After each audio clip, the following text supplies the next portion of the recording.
Então, continuando, a ação da transcriptase reversa é importantíssima. Por isso que eu tenho tenho quase certeza que é capaz de pedir isso em prova. Tá? Não vai pedir o mecanismo todo esse não, mas vai pedir, por exemplo, a importância da transcriptase reversa. Então o que eu tenho aqui? Possui uma cadeia simples de RNA genômico associada à enzima transcriptase reversa. A transcriptase reversa catalisa a síntese de uma cadeia simples de DNA simples, cuja sequência de base é complementar ao RNA viral. Então ele produz um DNA que é complemento da base do RNA. Tranquilo? Beleza. Esse DNA vai produzir uma sequência que vai ser do vírus. Olha, o RNA do vírus fará o DNA em consequência. O DNA passará a sintetizar as moléculas do RNA genômico. Então ele vai usar o DNA para produzir RNA, que serão do vírus. A transcriptase reversa sintetiza a cadeia de DNA e degrada o RNA que serviu de molde. Em seguida, a enzima comanda a produção de uma cadeia de DNA complementar, a primeira, originando uma molécula de DNA de cadeia dupla, que orientam a síntese de proteínas virais. Então, não é tão complicado assim, né? Dá para ver perfeitamente como é que o vírus faz. Ele pega o RNA, produz um DNA de fita simples, depois ele pega essa fita, produz duplo, e essa fita dupla produz RNA. E esse RNA é o RNA viral, de forma mais simples possível. É uma forma dele ter como diversificar o seu material genético, que eu já falei isso pelo menos umas 300 vezes. Legal? Muito bem. Então, vamos ver a sequência. Olha o que acontece. Ó, o RNA depois degrada o RNA com essa sequência, depois degradada pela transcriptase reversa, né? Olha o DNA com a sua sequência de fita simples. Lembra? Muito bem. O que ele vai fazer depois? DNA com fita complementar, DNA com fita dupla. Legal? E a partir dessa fita dupla, olha o que ele vai fazer. Produz um RNA, um genoma viral transcrito. Ó, pega o DNA, pega o RNA, produz o DNA de fita simples. O DNA de fita simples produz a sua sequência de DNA. Aí ele pega a fita de DNA e produz o RNA, que é o genoma viral. Legal? É uma forma de diversificar. Não tem mistério nenhum, é super tranquilo. Legal? Envoltórios virais. O que acontece no envoltório de um vírus clássico? Não pode errar. Olha, o ácido nucleico viral é revestido por um envoltório protetor de natureza proteica, o capsídio. Junto o capsídio e o ácido nucleico compõem o nucleocapsídeo. Olha, esse termo é novo, hein? Ó, nucleocapsídeo. Vou ler mais uma vez. O ácido nucleico, né, mais o capsídio, que é o envoltório. Ácido nucleico mais o capsídio, que é o envoltório. Como é o nome disso? Nucleocapsídeo. Legal? Isso não quer dizer que vírus tenha núcleo. Por favor, vírus não tem núcleo, porque vírus não é célula. Tá legal? Muito bem. O que é o nucleocapsídeo? É o capsídio, o seu envoltório e o material genético. Eu chamo isso de nucleocapsídeo. Preste atenção que isso pode ser questão de prova vestibulando. Envelope viral, mais uma, preste atenção que é questão de prova. É formado quando a partícula viral é expelida pela célula hospedeira. Representa um envoltório externo constituído por uma membrana lipoproteica. Volta, eu não entendi. Lembra que eu disse que o vírus entra na célula? Muito bem. Quando ele entra na célula, ele faz todo o seu mecanismo bioquímico, produz seu material genético, não é isso? Quando ele sai, ele leva parte da membrana. Ele leva parte da membrana. Então isso é importante para o vírus, sim. Para o vírus, sim. Isso é importantíssimo. Por quê? Porque quando ele sai com a estrutura da célula, Isso faz com que o vírus se torne mais propício a invadir células com estrutura membranar igual àquela que ele tinha infectado. Então isso é fundamental para que o vírus infecte outras células. Entenderam esse envelope viral? Esse envelope viral é fundamental porque ele vai ter afinidade a uma célula, né, que ele já entrou em outro indivíduo. Então os vírus, eles são especialíssimos, eles são espetaculares, guerreiros espetaculares. Eles se escondem praticamente usando a membrana do hospedeiro. Impressionante isso, meu amigo. O que os vírus fazem, né? E são moléculas simples demais. Como é que algo tão simples consegue mecanismos de adaptação tão espetaculares? Qual é o nome disso? Evolução. Esse é o... Entenderam? Muito bem. Vírus envelopado. Vírus da herpes, varíola, rubéola e gripe. Vírus envelopado. Vírus não envelopados, adenovírus e o vírus da poliomielite. Poliomielite. Aí eu tenho aqui o vírus envelopado da AIDS. Agora eu já sei, igual, ó, as glicoproteínas, material genético, né, a transcriptase reversa, né? Muito bem. Esse é o vírus envelopado. Vírus não envelopado, olha aí, capsídeo, as espículas, de material genético, né? Receptores celulares. Cara, assim, o vírus não vai entrar na célula, vai ou não vai? Pois é, quando ele entra na célula, ele não usa uma picareta não, entendeu? Ele tem que ter receptores que tenham afinidade com a célula para ele poder entrar. Legal? Vamos ver. Quando uma célula sinalizadora, quando uma molécula sinalizadora se liga ao seu receptor, sinalizadora se liga ao receptor, altera a forma ou atividade do receptor, acionando uma mudança dentro da célula. Moléculas sinalizadoras são geralmente chamadas de ligantes, um termo geral para moléculas que se ligam especificamente a outras moléculas. Esse conceito, ele é geral, ele é bem genérico, tá? Para mostrar que toda vez existe uma relação entre o ligante e o receptor, né? Quando o ligante e o receptor, eles podem acionar uma reação química dentro da célula. Por isso que é importante entender o mecanismo de fixação do vírus à célula hospedeira. Vamos lá. Agora vamos especificar. Vamos ver os receptores virais. Proteínas presentes na membrana da célula hospedeira. Os vírus utilizam-se delas para invadir a célula. Uma questão de adaptação. Não é isso? Muito bem. Aí eu tenho aqui um exemplo, olha, ligação específica entre os receptores virais e receptores celulares localizados na membrana citoplasmática. Aqui, ó. Aqui é o vírus e os receptores da célula. Legal? Muito bem. Quem tem receptor para vírus são alguns tipos de linfócito T. Linfócito adora vírus. Muito cuidado, né? Muito bem. Está aqui os dois receptores, né, que eu não havia falado o nome, dos receptores, a hemaglutinina e a neuraminidase. A hemaglutinina, ela é de entrada e a neuraminidase de saída.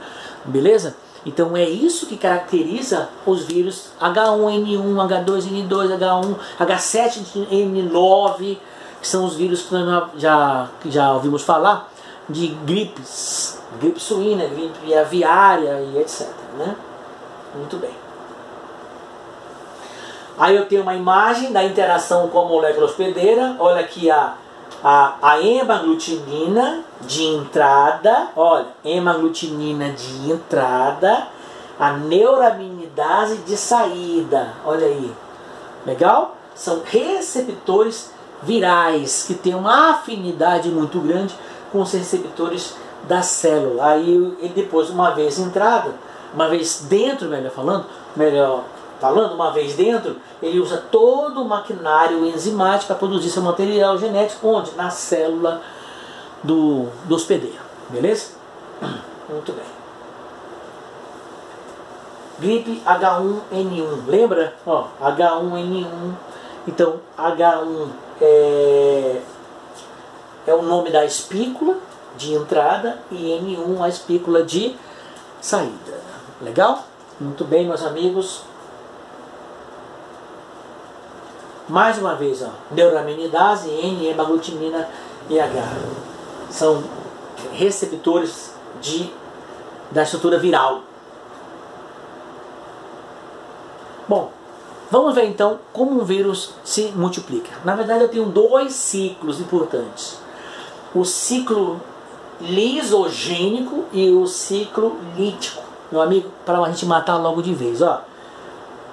Lisogênico, produzir moléculas virais. Lítico, lise, rompimento, destruição. Legal? Então o lisogênico ele vai integrar o material genético à bactéria ou à célula hospedeira, como vocês queiram. E no ciclo lítico ele vai juntar toda a estrutura viral, né, produzida lá no momento lisogênico, certo? E aí ele monta a estrutura viral e ele vai embora. Vamos ver então como ocorre a sequência desse mecanismo de reprodução viral. Vamos ver. Antes, vamos saber a sequência de estruturas. Observe. Adsorção, penetração. Ó, a adsorção, ele se liga à célula hospedeira. Penetração, entra. Desnudamento, ele desfaz a sua estrutura viral. Biossíntese, ele desfaz a estrutura viral e começa o mecanismo de produção, né, através do RNA da célula. Produzir o RNA genômico e produzir as proteínas virais. Biossíntese, né, que é a produção do material genético. Maturação, o que é isso? Ele pega o material todo produzido e vai organizando isso. Maturação. Depois ele faz o quê? Liberação, também chamado de eluição. Aqui eu tenho aqui, ó, adsorção, ligação do vírus à célula, penetração, entrada do vírus na célula, desnudamento, liberação do ácido nucleico, a biossíntese está relacionada à transcrição, tradução e à replicação. Né? A transcrição, produzir o RNA, tradução, produzir moléculas de proteínas, enzimas, proteínas estruturais. Replicação, novos ácidos nucleicos. Maturação, reunião dos novos componentes formados. E a eluição é a saída do material, a saída do vírus, melhor falando. Né? Vamos lá. Ciclo do vírus, ciclo reprodutivo dos vírus. Bom, parece uma monstruosidade, mas basta pensar que ele entra, liga, penetra, solta o material genético, multiplica o material genético, reconstitui, amadurece e libera. Beleza? Então vamos lá. Tá aí. Agora nós vamos ver parte por parte do ciclo. Daqui eu tenho o ciclo lisogênico e o ciclo lítico. Vamos ver? Um por um. A adsorção. Está aqui a adsorção. Confere? Ele se liga à célula. Vamos ver o próximo? Penetração. O vírus entra através de estrutura do vírus e a célula, afinidades, né? Aí ele injeta o material genético. Está em rosa aqui, ó. Beleza? Esse é o material genético da bactéria. Tudo bem? Depois, ele penetrou, desnudamento. Ele desmonta a sua estrutura bioquímica. Certo? Depois, transcrição. Ele passa a produzir o material genético, que está em rosa, e a estrutura viral também. Então, até aqui eu estou no ciclo lisogênico, eu estou produzindo moléculas do vírus. Legal? Muito bem. Proteínas, capsídeos, capsômeros e material genético, né, proteínas. Tá legal? Lisogênico. Muito bem. Aí o que eu vou fazer? Eu vou organizar isso que eu produzi, biossíntese. Legal? Muito bem. Depois eu vou fazer o quê? Maturação dos vírus, vírusinhos, pequenininhos, bebezinhos vírus. Depois eu vou liberar os vírus. Como é o nome disso? Liberação, que é a última fase do ciclo lítico. Então nós vimos as duas fases. Vejam que não tem tanto mistério. Basta você pensar, raciocinar em cima do mecanismo próprio de reprodução, né? Então, adsorção, penetração, desnudamento, biossíntese, maturação e liberação. Legal? Muito bem. Aqui uma visão geral, né? A bactéria, a adsorção, injeção, síntese de enzimas, pega material, produz o material do vírus, organiza, né? E depois você libera. Veja que não tem tanto mistério assim. Então eu acredito que deva vir numa prova o ciclo viral, né? E nesse ciclo ele é capaz de perguntar ou as fases do mecanismo de reprodução, ou simplesmente de perguntar se é lisogênico ou é lítico, o que seria muito mais fácil na prova, não é isso? Mas dê uma lida, percebam como funciona o mecanismo reprodutivo dos vírus. Tá legal? Partículas subvirais. O que é isso? Subviral? Quer dizer que ainda tem coisa mais primitiva que o vírus? Tem. Tem coisa mais primitiva que o vírus. Impressionante, mas tem. Vamos ver. Os viroides são minúsculos segmentos de RNA de cadeia simples, extremamente unidas, que se alojam no núcleo de células infectadas. Células infectadas. Viroides. Os viroides não atacam animais, eles têm afinidade com plantas. Por isso aqui, ó, a imagem de uma planta atacada por viroides, tá? Então o que é o viroide? O que o viroide é? São minúsculos segmentos de RNA de cadeia simples, extremamente unidas, que se alojam no núcleo das células infectadas, né? Muito bem, vamos ver? Virusoides. Olha aí, virusoides são moléculas infecciosas de RNA com as mesmas características do viroides. Agora olha o detalhe, amigão. Olha o detalhe. Mas difere por necessitar do auxílio de um vírus. Necessita do auxílio de um vírus. O RNA de um viroide multiplica-se apenas em células se a célula estiver infectada por determinado vírus.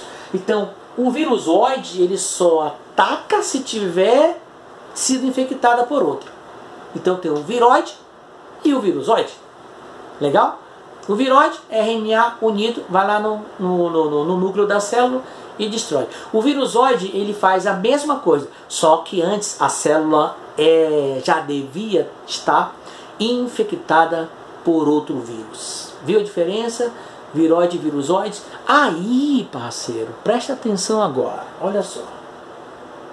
Os exemplos, né, de virusoides, hepatite D precisa da hepatite B.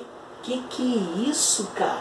Hepatite D precisa de hepatite B. Que é isso? Só vai atacar se o indivíduo tiver hepatite B. Ou seja, atacado por outro vírus. Beleza?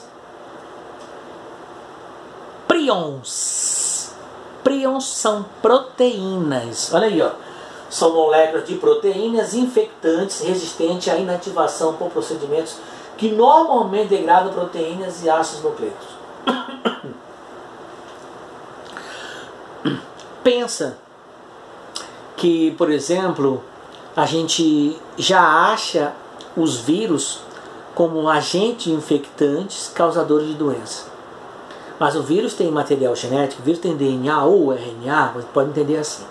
Agora você vai pensar em uma proteína. Gente, proteína nada mais é do que uma sequência de aminoácidos. Lembra? Agora pensa numa proteína causadora de doença. Pensa numa proteína que é capaz de bagunçar a estrutura celular de um indivíduo. Muito bem, descobriram que isso existe, chamado de príons. Então os príons, eles são apenas proteínas. Legal? Muito bem. Está aqui o exemplo de príons, estrutura proteica, né? O que são príons? São proteínas infectantes, não é isso? Muito bem.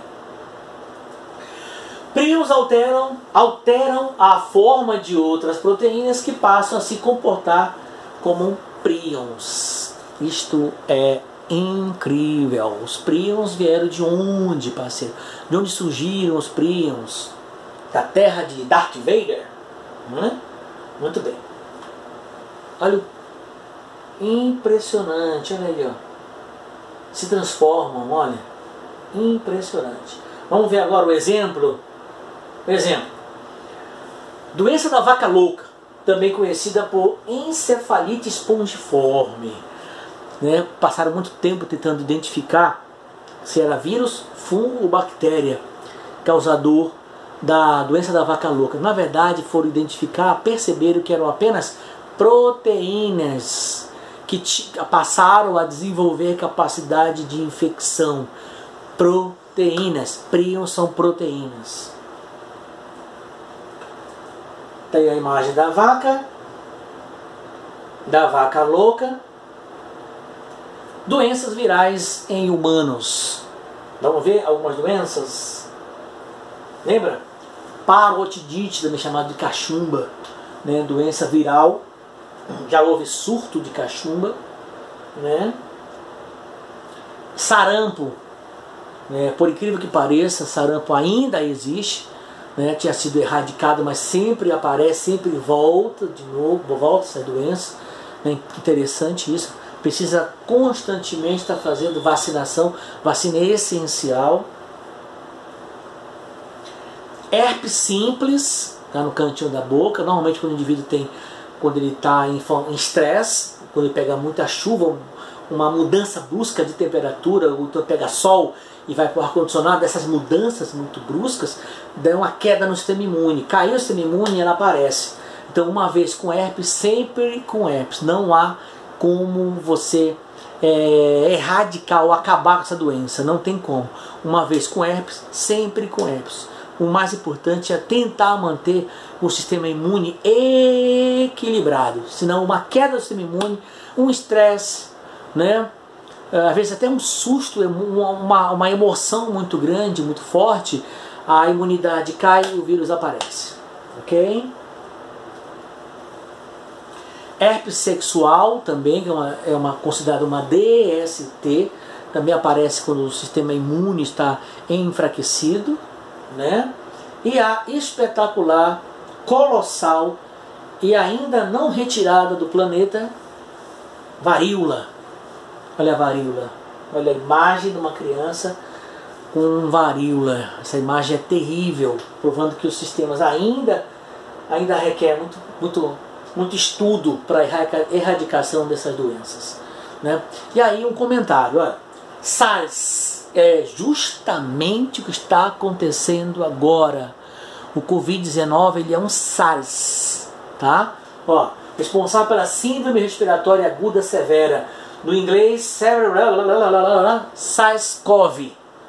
O SARS foi primeiramente detectado na China no fim de 2002. Foi primeiramente detectado na China no fim de 2002. Houve um surto mundial que resultou em mais de 8.000 casos no mundo todo, inclusive Canadá e Estados Unidos, de mais de 800 mortes em meados de 2003. Nenhum caso foi relatado no mundo desde 2004 e considera-se que SARS a doença, mas não o vírus, foi erradicado. A doença sim, o vírus não. Tanto é que esse vírus agora, Covid-19, ele é um SARS, tá? É um SARS-CoV-2. Ele é uma mutação desse vírus. Tá legal? Que apareceu na Europa. Tudo bem? Então, o que aconteceu? Ele simplesmente se espalhou no mundo todo. Vamos ver por que isso aconteceu. Olha só. Esse animal parece um gato chamado civeta. É um animal de floresta, de selva.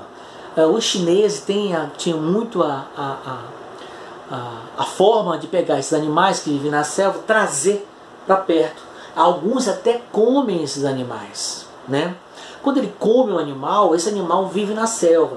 Vivendo na selva, esse animal ele tem vírus, fungos, bactérias que você nunca viu na vida. Então, quando você tem esse contato com o vírus, ele se adapta à espécie humana. Ou pode ser assim, o vírus que se adapta ao porco se adapta à galinha. Muito bem. Aí eu tenho vírus de porco, vírus de galinha. O que vai acontecer? Vírus de porco se adapta à galinha, vírus da galinha se adapta ao porco. Ambos se adaptam ao ser humano. Por isso aparecem as doenças. Então, muito cuidado quando você for, se você precisar ou tiver a necessidade de comer carne de caça. É muito perigoso. Tá? Presume-se que a fonte imediata tenha sido a civeta, mamíferos semelhantes a gatos que estavam sendo vendidas em mercados dos animais vivos como alimentos exóticos. Como as civetas foram infectadas não está claro, embora acredite que os morcegos sejam um hospedeiro reservatório do vírus SARS na natureza. Eu não vou discutir aqui a questão do vírus, vou falar mais sobre bactérias, por exemplo. Nós temos o costume da Amazônia de comer jabuti, porco do mato, tatu, paca, cutia. Muito bem. Alguns desses animais são reservatórios de Mycobacterium lepre, ou seja, bactéria da lepra. Então os animais são reservatórios, vivem com a bactéria um tempão.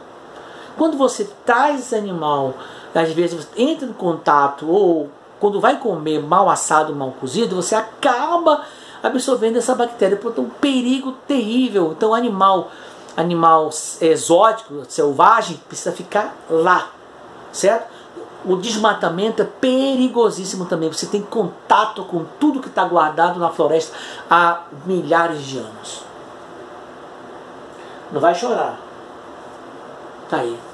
Morcego, sendo uma sopa de morcego, é um animal exótico, animal da selva, um animal que vive em cavernas, né, que possui dezenas, centenas de vírus e que a gente nunca viu na vida, acaba tendo contato com esses animais.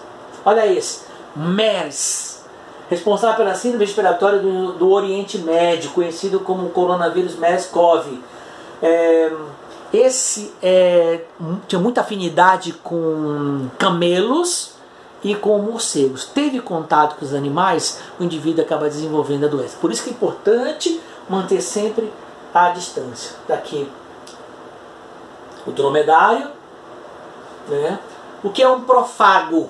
Quando o vírus DNA injetado da bactéria é incorporado ao cromossomo bacteriano em vez de multiplicar-se imediatamente após a penetração. É só quando o DNA ou o RNA incorpora da bactéria. Incorporou, não multiplica, não incorporou. Eu chamo de profago. Pro, antes. Né? Na verdade, pro quer dizer quase um fago. O que é um epissomo? É quando o DNA injetado fica livre no citoplasma em estado de inatividade. É quando o DNA injetado fica livre no citoplasma em estado de inatividade, ou seja, ele não entra em contato com o material genético, não é transformado, não é feita a síntese de material genético, ele fica inativado. Chamamos isso de epissomo. Fagos temperados, fagos capazes de se manter inativos na célula hospedeira, seja como profago, seja como epissomo. O que pode acontecer? Pode vir coronavírus na prova? Pode vir coronavírus. O que eu preciso saber de vírus numa prova? Eu peguei isso aqui na internet para você ver. Ó. Tudo sobre vírus. Quando eu falo tudo, né? características principais, reprodução de vírus, se tem material genético, DNA ou RNA. Isso é que é importante. DNA e RNA, como acontece a transmissão de um vírus, diferença de vírus e bactérias, vacina e soro, importante saber isso. Vou fazer uma aula de imuno para a gente entender a importância para diferenciar vacina e soro. Diferença entre endemia, epidemia e pandemia, eu falei isso numa aula de ecologia. O que eu tenho para dizer a vocês? Só um obrigado. Dê uma estudada, lista de exercício, tá? Qualquer coisa, um grande abraço. Até a próxima.